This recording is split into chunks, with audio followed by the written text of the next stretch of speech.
성경 200쪽 민수기 4장 34절부터 마지막 절까지 말씀 제가 받들어 읽겠습니다. 모세와 아론과 회중의 지도자들이 고핫 자손들을 그 종족과 조상의 가문에 따라 계수하니 30세부터 50세까지 회막에서 복무하고 봉사할 모든 자, 곧 그 종족대로 계수된 자가 2,750명이니 이는 모세와 아론이 여호와께서 모세에게 명령하신 대로 회막에서 종사하는 고핫인의 모든 종족 중 계수된 자입니다. 게르손 자손 중 그 종족과 조상의 가문을 따라 계수된 자는 30세부터 50세까지 회막 봉사에 참여하여 일할 만한 모든 자라. 그 종족과 조상의 가문을 따라 계수된 자는 2,630명이니 이는 모세와 아론이 여호와의 명령대로 회막에서 종사하는 게르손 자손의 모든 종족 중 계수된 자니라. 무라리 자손의 종족 중 그 종족과 조상의 가문을 따라 계수된 자는 30세부터 50세까지 회막에서 복무하고 봉사할 모든 자라. 그 종족을 따라 계수된 자는 3,200명이니 이는 모세와 아론이 여호와께서 모세에게 명령하신 대로 무라리 자손들의 종족 중 계수된 자니라. 모세와 아론과 이스라엘 지휘관들이 레위인을 그 종족과 조상의 가문에 따라 다 계수하니 30세부터 50세까지 회막 봉사와 매는 일에 참여하여 일할 만한 모든 자, 곧 그 계수된 자는 8,580명이라. 그들이 할 일과 짐을 매는 일을 따라 모세에게 계수되었으되 여호와께서 모세에게 명령하신 대로 그들이 계수되었더라. 민수기는 백성 민자의 셀 숫자, 그래서 백성들의 수를 센다는 뜻을 가지고 있지요. 그래서 이 민수기 1장부터 계속해서 세고 또 세요. 맨 처음에는 20세 이상 이스라엘 남자들의 수를 세웠죠. 그 다음에 1개월 이상 이스라엘 장자들의 수를 세웠어요. 그 다음에 또 1개월 이상 레위인의 수를 세웠어요. 그리고 또 오늘 본문에서는 30세부터 50세까지 레위인을 또 셌어요. 그 46절부터 6절 보겠습니다. 모세와 아론과 이스라엘 지휘관들이 레위인을 그 종족과 조상의 가문에 따라 다 계수하니. 거기 보면은 모세와 아론과 그 이스라엘 지휘관들은 각 지파의 지휘관들, 그러니까 12명의 지휘관들이에요. 이 14명이 이 레위인을 그 종족에 따라서 계수했어요. 그때 이 레위인은 3남 1녀를 뒀어요. 그래가지고 이 레위 지파에는 이 아들 3명의 아들의 이름을 따라서 게르손 종족, 그다음에 고핫 종족, 고핫은 뭐 그핫이라고 나오기도 해요. 고핫 종족 그리고 무라리 종족, 이렇게 3개의 종족이 있었어요. 근데 요 3명의 아들 게르손, 고핫, 무라리, 요 3명의 아들은 이 레위가 가나안에서 낳은 아들이에요. 그러니까 애굽에 이민 오기 전에 낳은 아들이고, 마지막에 애굽에 이민 온 다음에 딸 하나를 낳았어요. 그 딸의 이름이 바로 뭐냐면 요게벳이에요. 민수기 26장 59절에 나오는데요. 아므람의 처의 이름은 요게벳이니 레위의 딸이요 애굽에서 레위에게서 난 자라. 그가 아므람에게서 아론과 모세와 그의 누이 미리암을 낳았고, 그러니까 레위의 그 막내딸은 애굽 시민권자예요. 애굽에서 나서.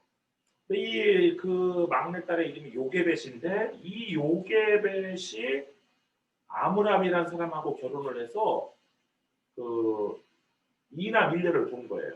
첫째 큰딸 미리암, 두 번째 아들 아론, 그리고 마지막 세 번째 아들 모세, 이렇게 뒀어요. 근데 이 아므람이라는 사람은 누구냐? 이 아므람이라는 사람은 레위의 아까 둘째 아들이 고핫이라고 했잖아요. 레위의 세 아들 이름을 기억할 수 있으면 좋겠어요. 게르손, 장자가 게르손, 차자가 고핫, 그핫이라고 나오고요. 셋째 아들이 무라리, 이렇게 되는데 이 아므람은 누구냐면 이 레위의 둘째 아들 고핫의 장남이에요. 근데 이게 뭐 결혼이 어떻게 된 거예요? 그러니까 이 레위의 손자 아므람이 누구랑 결혼했냐? 자기 아버지의 여동생 요게벳하고 결혼을 한 거예요. 이렇게 이 특이하게 결혼을 했는데 이 특이한 결혼이 출애굽 역사의 시작이 되었어요. 출애굽 2장은 이렇게 시작을 해요. 레위 가족 중 한 사람이 가서 레위 여자에게 장가들어. 근데 그 레위 가족 중 한 사람이 누구냐? 그게 바로 아므람이에요. 고앗의 장자이자 레위의 손자 아므람. 이 아므람이 같은 지파 여인인 요게벳과 결혼을 했어요. 요게벳은 뭐 말씀드렸지만 고앗의 여동생이니까 자기 아버지 여동생 그리고 레위의 막내딸. 그러니까 아므람에게는 족보상으로는 고모예요, 고모. 그러니까 고모랑 결혼을 한 거예요. 뭐 이게 오늘날에는 아주 이상하게 보이지만 뭐 당시에는 친족 간에 결혼하는 것이 크게 이상한 일은 아니었지만 왜 하필 아므람이 애굽의 여인들도 많았을 테고 또 다른 지파 여인들도 있었을 텐데 다 놔두고 연상인 요게벳과 결혼했을까? 뭐 요게벳이 예쁘고 똑똑하고 착해서 뭐 결혼을 했겠죠.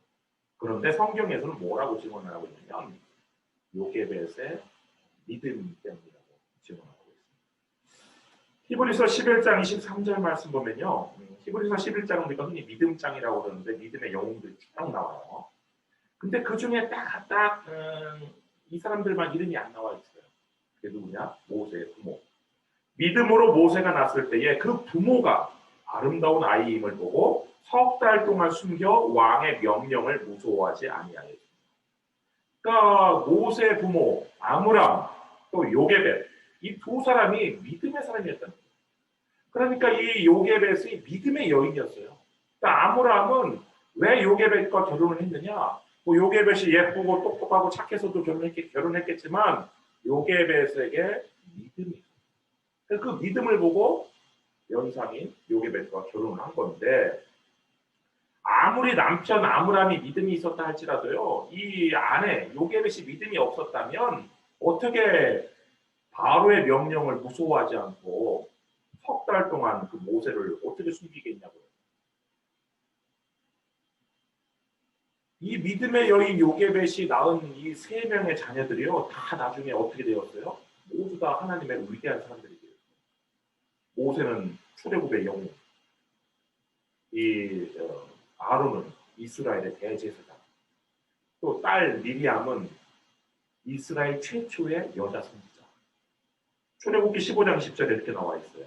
아론의 누이 선지자 미리암 손에 소고를 잡으며 모든 여인도 그를 따라 나오며 소고를 잡고 춤추니. 그러니까 이 요게벳은요 세 명의 자녀를 모두 믿음으로 모두 하나님의 위대한 종으로 길러냈어요. 이 요게벳이 이 고앗의 큰아들인 아므람과 결혼함으로써 고앗의 큰 며느리가 되었어요. 고앗의 여동생이면서 고앗의 큰 며느리가 되었는데 그래서 이 고앗은 레위의 장자가 아니라 둘째 아들이었지만 모세의 할아버지가 되었고 그리고 아론의 할아버지가 되었고 미리암의 할아버지가 되었어요. 그래서 이 고앗 종족이 레위 지파에 세 개의 종족이 있다고 했잖아요. 큰아들 게르손 종족, 둘째 아들 고앗 종족, 셋째 아들 무라리 종족 이렇게 있는데 이 둘째 아들 고앗 종족이 이런 연유로 레위 지파 중에서 가장 중요한 종족이 되었고 이 장남인 게르손 종족보다 더 우선권을 갖게 되었어요. 그래서 오늘 본문에서 또 보면은 누구를 가장 먼저 세느냐? 이 고앗 종족을 가장 먼저 기술을 하잖아요. 34절만 보시면 모세와 아론과 회중의 지도자들이 고앗 자손들을 원래는 게르손 종족이 장자이기 때문에 우선권이 있어야 되는데 이 모세와 아론과 그 미리암의 아버지 어머니 아므람과 요게벳 그 덕분에 이 고앗 자손이 우선순위가 됐어요. 그래서 고앗 자손들을 그 종족과 조상의 가문에 따라 계수하니 30세부터 50세까지 회막에서 근무하고 봉사의 모든 자, 곧 그 종족대로 계수된 자가 2750명. 여러분 그래서요 출생 순서, 나이 이런 것보다 더 중요한 것이 바로 뭐냐? 믿음이에요. 믿음. 아므람의 믿음. 이 아므람의 믿음은 이 아므람의 가문과 아버지의 종족을 이렇게 영광스럽게 했던 것이죠. 근데 여기서 주목할 것은 왜 30세, 20세 이상으로 계수하는 것이 아니라 30세부터 이렇게 계수를 했냐 이거예요. 군복무는 20세부터 가능했는데 이 성막 복무는 하나님께서 30세까지 기다리라고 했어요. 30세부터 가능하더라고요. 그래서 그런지 예수님도 30살이 되어서야 공생의 사역을 시작하셨어요. 누가복음 3장 13절 보면은 예수께서 가르치심을 시작하실 때에 30세쯤 되십니다. 그런데 나중에 하나님께서는요, 이 연령을 25세로 이렇게 좀 낮춰요. 민수기 8장 14절에 나오는데요. 레위인은 이같이 할지니 곧 25세 이상으로는 회막에 들어가서 복무하고 봉사할 것이요. 그래서 학자들은요, 레위인들을 하나님께서 25세부터 30세까지 한 5년간 수련 기간을 가져서 30세부터 사역을 시작하도록 이렇게 했다라고 해석을 하고 있습니다. 근데 이 나이 규정은요, 형편과 상황에 따라서 좀 유연스럽게 이렇게 적용이 되었는데, 나중에 바벨론 포로 후에 돌아온 이스라엘 백성들이요, 가장 먼저 했던 일은 성전을 재건하는 일이었어요.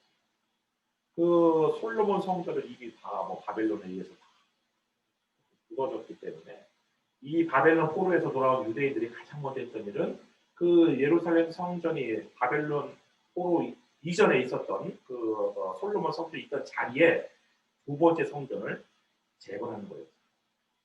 근데 그 두 번째 성전을 재건할 때 그 당시에는 20세 이상의 레위인들이 됩니다. 에스라 3장 8절에 나오는데요.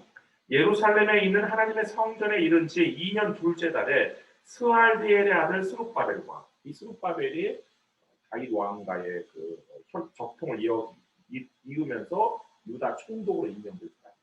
그래서 이 스룹바벨 두 번째 성전의 이름을 그래서 스룹바벨 성전이라고 부르는데 이 스룹바벨과 요사닥의 아들 예수아와 다른 형제 제사장들과 레위 사람들과 무릇 사로잡혔다가 예루살렘에 돌아온 자들이 공사를 시작하고 성전 두 번째 성전 재건 공사를 시작하고 그때 몇 살 이상의 레위인들이 복무를 했느냐? 20세 이상의 레위 사람들을 세워 여호와의 성전 공사를 감독하게. 그래서요, 이 성전에서 복무를 시작하는 나이는 30세, 25세, 20세 등 상황에 따라 좀 유연하게 적용이 되었어요. 그런데 은퇴 나이는 50세로 고정되었습니다. 민수기 8장 25절부터 26절 말씀 보시면 50세부터는 그 일을 쉬어 봉사하지 아니할 것이나 그의 형제와 함께 회막에서 돕는 직무를 지킬 것이요 일하지 아니할 것이라. 너는 레위인의 직무에 대하여 이같이 할지. 하나님께서요 30세부터 일을 시작하라고 해서 50세에 은퇴라고 했어요.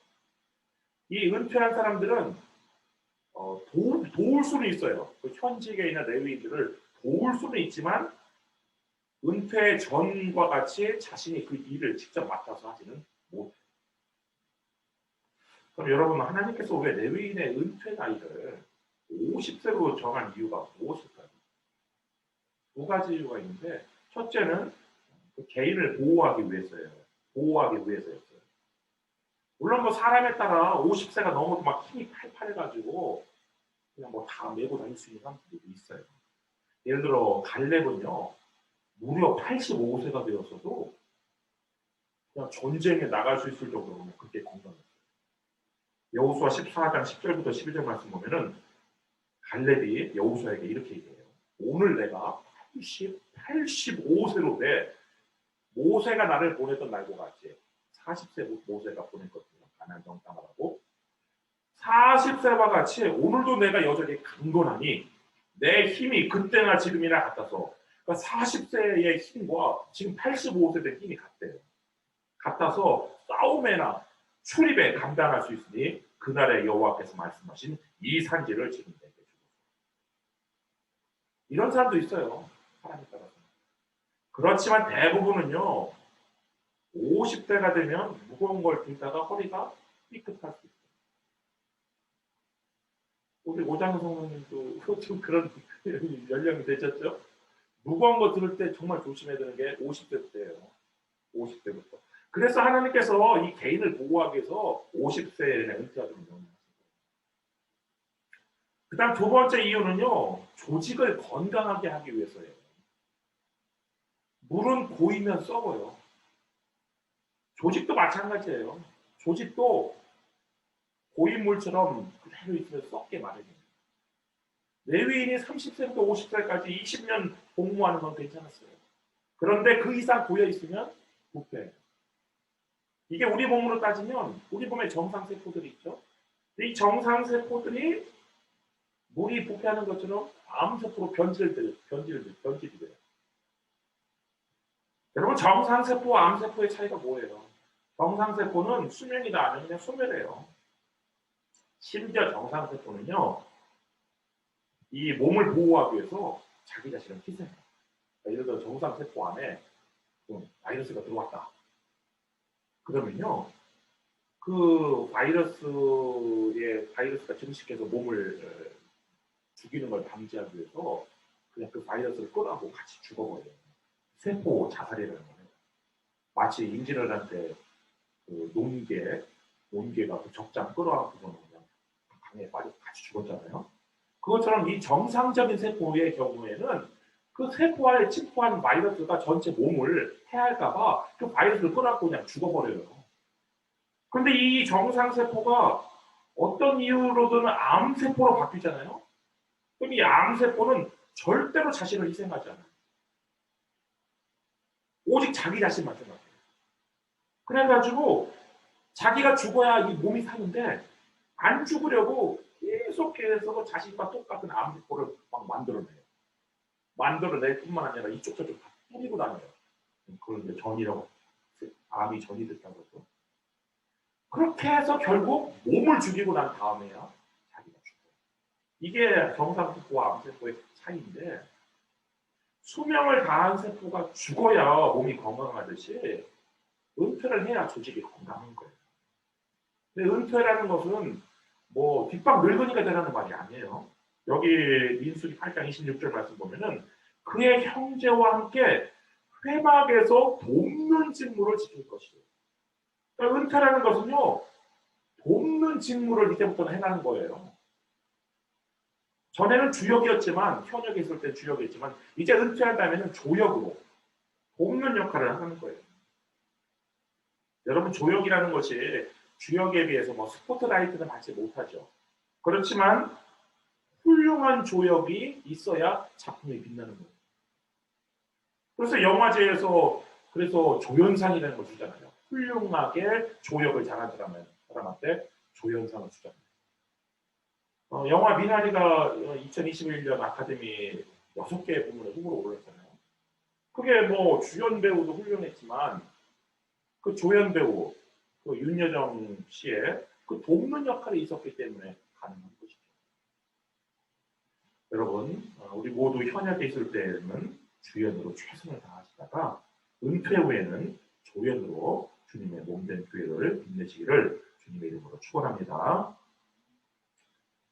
자, 30세부터 50세까지 세었더니 이 고앗 종족은 2,750명이고 게르손 자손은 2,630명이었어요.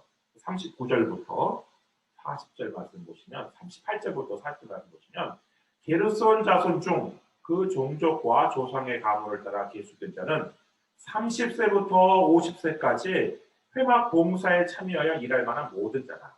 그 종족과 조상의 가문을 따라 계수된 자는 2,630명입니다. 그러니까 가장 적어요. 그 다음에 무라리 종족은 3,200명으로 가장 많아요. 42절부터 보겠습니다. 무라리 자손의 종족 중 그 종족과 조상의 가문을 따라 계수된 자는 30세부터 50세까지 회막에서 공부하고 봉사할 모든 자다. 그 종족을 따라 계수된 자는 3,200명. 그렇게 해서 토탈 몇 명의 레위인들이 있었느냐, 회막에서 봉사할 레위인들이 있었느냐, 8,580명. 47절 보겠습니다. 30세부터 50세까지 회막 봉사와 매는 일에 참여하여 일할 만한 모든 자, 곧 그 계수된 자는 8,580명. 이렇게 레위인들을 이 종족에 따라 계수를 했는데요. 이 종족에 따라 계수했다는 말을 다른 말로 바꾸면 어떤 말로 바꿀 수 있냐면 49절과 같이 바꿀 수가 있어요. 그들이 할 일과 짐을 매는 일을 따라 모세에게 계수되었으되 여호와께서 모세에게 명령하신 대로 그들이 계수되었다. 그러니까 할 일과 짐을 매는 일을 따라 계수됐다는 거예요. 왜 그래요? 각 종족마다 할 일을 하나님께서 지정해 주셨어요. 먼저 이 고핫 종족, 가장 중요하게 여겨지는 이 고핫 종족에게는 가장 중요한 뭐를 맡기셨냐? 법궤를 맡기셨어요. 법궤를 매는 일을 누가 담당했느냐? 이 고핫 자손이 담당했어요. 민수기 3장 31절에 그들이 맡을 것은 증거궤와 상과 등잔대와 제단들과 성소에서 봉사하는 데 쓰는 기구들과 휘장과 그것에 쓰는 모든 것입니다. 하나님께서 이 고핫 자손들에게 맡기신 정해준 그 일은 증거궤, 법궤죠. 지성소에 있는 거예요. 그 다음에 상은 떡, 진설병이라고 불리는 떡을 올려놓는 상이죠. 떡상이라고 불리는데 이 상, 그리고 등잔대, 상 건너편에 등잔대가 있잖아요. 등잔대. 그리고 그 가운데 휘장 앞에는 이제 금제단. 금제단은 우리가 분향단이라고 불리고 상단이라고 불리고 그 금제단. 이런 것들 이 고핫 자손들이 담당하는 거예요. 그 다음에 또 금제단 말고 또 바깥에 성막들에 노제단도 있잖아요. 그 노제단, 번제단이라고 부르는 그 번제단도 이 사람들이 담당하는 거고. 그리고 그 휘장, 성소의 휘장, 지성소와 성소를 구별하고 지성소를 가리는 그 휘장, 그 휘장도 이 고핫 자손이 담당해요. 그리고 이 고핫 자손 다음에 이 게르손 자 종족에게는 하나님께서 뭘 맡기셨느냐? 천들을 맡기셨어요. 천들. 이 회막에 이 성막에는 성막 뜰부터 시작해서 다 이게 천이 많이 쓰였잖아요. 그래서 민수기 3장 25절 26절 말씀 보면은 게르손 자손이 회막에서 맡을 일은 성막과 장막과 그 덮개와 회막 휘장문과, 그러니까 이 휘장이 성소 휘장이 아니라 성소 휘장은 고핫 자손이 맡았고요. 그 회막에 들어가는 그 휘장문, 뜰의 휘장과 그리고 성막과 제단 사방에 있는 뜰의 휘장 문과 그 모든 것을 쓰는 줄들입니다. 그러니까 실로 만들어진 것들은 전부 다 누가 담당했냐? 게르손 쪽으로. 그 다음에 마지막으로 수가 가장 많았던 이 므라리 종족에게는 무거운 것들을 맡기셨어요. 민수기 3장 36절부터 37절에 나오는데요. 므라리 자손이 맡을 것은 성막의 널판, 그 띠와 그 기둥과 그 받침과 그 모든 기구와 그것에 쓰는 모든 것이며 뜰 사방 기둥과 받침과 말뚝과 줄들입니다. 그러니까 이 므라리 자손들에게 아주 무거운 것들을 맡기셨어요. 그래서 이 각 종족들은 하나님의 명령에 따라 자신들이 맡은 그 일이 뭔지 정확하게 알았어요. 자신들의 직무를, 자신들이 맡은 그 할 일이 무엇인지 정확하게 알고 있었어요. 그렇지만 개개인이 고핫 자손 중에 예를 들어 어떤 특정 개인이 어떤 짐을 내는지는 그거는 제사장들에게 달려있어요.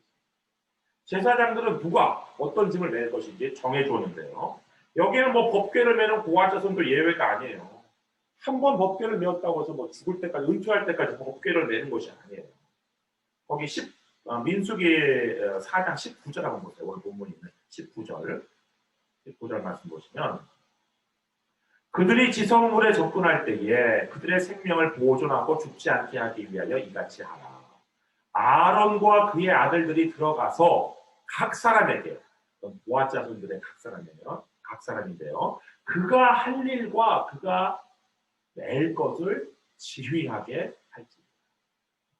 그러니까요, 이 제사장들은 고아 종족 각 사람에게 그들이 옮길 짐을 하나하나 정해주었습니다. 내가 전에 법궤를 메웠으니까 또 맬 수 있고 또 매겠지? 그런 거 아니에요. 그런 거. 그냥 제사장들의 지휘에 따른 것뿐이에요.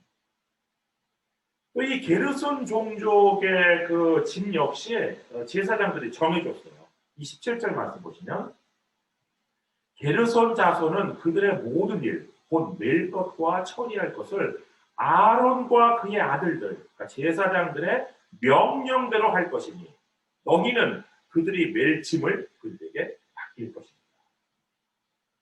무라리 종족 역시 마찬가지예요. 32절 말씀 보시면 뜰 둘레의 기둥들과 그 받침들과 그 말뚝들과 그 줄들과 그 모든 기구들과 그것에 쓰는 모든 것이라 너희는 그들이 그러니까 이 무라리 자손들이 맡아낼 모든 기구의 품목을 지정하라. 그래서 이 제사장들이 지정하고 제사장들이 명령을 내리고 제사장들이 지휘를 하는 대로 각 사람은 자신들의 짐을 이렇게 내는 그런 것이에요. 그럼 뭐 제사장들은 뭐 명령만 하고 지휘만 하라는 말이에요? 아니에요. 하나님께서는 제사장들에게는 어떤 걸 또 맡기셨냐면 뭘 하라고 맡기셨냐면 이 법궤 같은 거 만지면 죽어요. 성물이라는 것이 만지면 죽어요. 이 천이라든지 그러니까 이 게르손 자손 또 이 무라리 자손들이 메고 가는 거는 만져도 괜찮아요. 근데 이 고앗 자손들이 그 성소하고 지성소에 있는 뭐 법궤라든지 이런 상이라든지 금잔대라든지 뭐 금제단이라든지 이런 것들은요 만지면 죽어요. 그래서 그것들을 포장하는 일을 누구한테 하나님께서 명령하셨느냐? 제사장들한테 명령을 하셨는데 5절부터 보세요. 민수기 4장 5절 말씀 보시면 진영이 전진할 때에 아론과 그의 아들들이 들어가서 칸 막는 휘장을 걷어 증거궤를 덮고 이게 진영이 전진을 해야 돼요. 그러면 성막을 해체해야 되잖아요. 성막을 해체하기 전에 제사장들이 먼저 성소에 들어가요. 성소에 들어가서 가장 먼저 해야 되는 것이 뭐냐? 그 지성소를 가리는 성소 휘장, 칸을 막는 그 휘장을 걷어가지고 그걸 가지고 그대로 증거궤를 덮는 거예요. 증거궤가 그 지성소에 있는 증거궤를 그 휘장으로 그대로 덮는 거예요. 아무도 보지 못하게. 그 다음에 그 위에다가 가죽으로 덮어요. 그리고 그 가죽 위에다가 파란 보자기를 덮어요. 6절 말씀 보시면 그 위를 그러니까 지금 그 성소 휘장으로 덮었잖아요. 이 법궤를 그 위를 해달의 가죽으로 덮어요. 그 다음에 그 위에 순청색 보자기를 덮은 후에 그 채를 꿰고. 그래서 이 법궤는요, 사람들이 딱 볼 때 어떤 색깔의 보자기가 덮어진 게 법궤냐? 순청색. 그러니까 파란색 보자기가 덮여진 게 그게 법궤. 하나님께서 이 파란색을 쓰라고 명령하신 이유는 이 파란색이 하늘, 곧 하나님을 상징하는 색이기 때문에 그래요. 그렇게 법궤 포장을 마친 제사장들은 그 다음에는 이제 그 성소에 있는 성물들 포장을 하는 거예요. 먼저 이제 그 상부터 포장을 해요. 7절부터 8절 말씀 보시면 진설병의 상에 청색 보자기를 펴고 대접들과 숟가락들과 주발들과 붓는 잔들을 그 위에 두고 또 항상 진설하는 떡을 그 위에 두고 홍색 보자기를 그 위에 펴고 그것을 해달에 가죽 덮개로 덮은 뒤에 그 채를 빼고 그러니까 상은 어떻게 포장을 하느냐 역시 청색 보자기를 덮어요. 그 다음에 상 위에 있는 다른 여러 가지 것들을 다 놓고 그 떡도 그 진설병도 다 그 청색 보자기 위에 놓은 다음에 그 위에 홍색 보자기를 덮어요. 이 홍색 보자기는 이 떡을 이제 예수님께서 자신을 일컬어서 내가 이 세상에 생명을 준 떡이라고 하셨는데 아마 예수님께서 흘리신 보혈과 관련이 있는 것 같고요. 홍색 보자기를 덮은 다음에 그 위에다가 최종적으로 뭘 덮냐? 가죽, 해달의 가죽 덮개를 덮어요. 그렇게 해서 이제 상을 포장을 끝내요. 그 다음 이제 포장할 것은 등잔대 구절부터 나오는데요. 청색 보자기를 취하여 등잔대와 등잔들과 불집게들과 불똥그릇들과 그 쓰는 바 모든 기름 그릇을 덮고 등잔대와 그 모든 기구를 해달의 가죽 덮개 안에 넣어 외는 틀 위에. 그러니까 이 등잔대는 청색 보자기 덮고, 그러니까 등잔대하고 뭐 등잔대 주변에 있는 모든 성물들은 청색 보자기 덮고 그 다음에 가죽 덮개 덮고. 그 다음에 이제 그 분향단 나머잖아요. 분향단. 그 분향단은 뭘로 어떻게 포장하느냐. 11절에 보시면 금제단. 분향단의 다른 이름이 금제단이에요. 제단에는 두 가지가 있다고 말씀드렸죠. 금제단과 노제단. 근데 이 금제단은 그 지석 성소 안에 있는 향을 피우기 위한 제단이어서 분향단 아니면 간단하게 줄여서 향단 이렇게 부르는 거고, 노제단은 그 성막 뜰에 있는 거잖아요. 번제를 드리기 위한 제단이라서 그건 그냥 번제단 이렇게 부르죠. 이 금제단 위에 청색 보자기를 펴고 해달에 가죽 덮개를 덮고 그 채를 빼고, 그러니까 이것도 역시 청색 보자기를 덮고 그다음에 가죽 덮개를 덮고 이렇게 한 다음에 이제 바깥에 나가서요. 그 노제단을 이제 포장을 해요. 13절 말씀 보시면 제단에, 여기서 그냥 간단하게 제단이라고 쓰는 것은 노제단, 번제단을 말하는 거예요. 거기에 이제 번제를 띄고 남은 재가 있을 거 아니에요. 그 재는 버려야죠. 재를 버리고 그 제단 위에 자색 보자기를 펴고, 그러니까 처음으로 자색 보자기가 나왔어요. 자색 보자기를 펴고 봉사하는 데 쓰는 모든 기구, 곧 옮기는 것들과 고기 갈고리들과 우삽들과 대야들과 제단의 모든 기구를 두고 해달의 가죽 덮개를 그 위에 덮고 그 채를 뺄 것입니다. 그러니까 이 바깥에 있는 노제단은요 간단해요. 그냥 자색 보자기 덮고, 그다음 나머지 뭐 그 여러 가지 잡다한 기구들, 성물들 다 집어넣고 그냥 그 위에다 가죽 덮개를 덮고. 그러니까 전부 다 바깥에서 보면요 그 가죽 덮개로 덮여 있어요. 딱 한 가지 덮개만 파란색 보자기 덮여. 그렇게 포장을 다 한 다음에 15절 진영을 떠날 때에 아론과 그의 아들들이 성소와 성소의 모든 기구 덮는 일을 마치거든 고앗 자손들이 와서 낼 것입니다. 그러나 성물은 만지지 말라. 그들이 죽으리라. 회막 물건 중에서 이것들은 고앗 자손이. 그러니까 제사장들은 포장하는 거예요. 포장. 왜? 만지면 죽으니까. 그거 다 포장해 놓으면 그때 이제 고앗 자손들이 들어와서 이제 고앗 자손들한테 아무개는 이거 내고 아무개는 저거 내고 이렇게 지정을 해주는 거죠. 그 다음에 그 향을 피우는 건 향이라든지 기름이라든지 불을 밝히는 기름이라든지 이런 중요한, 어떻게 보면 하드웨어가 아니라 소프트웨어.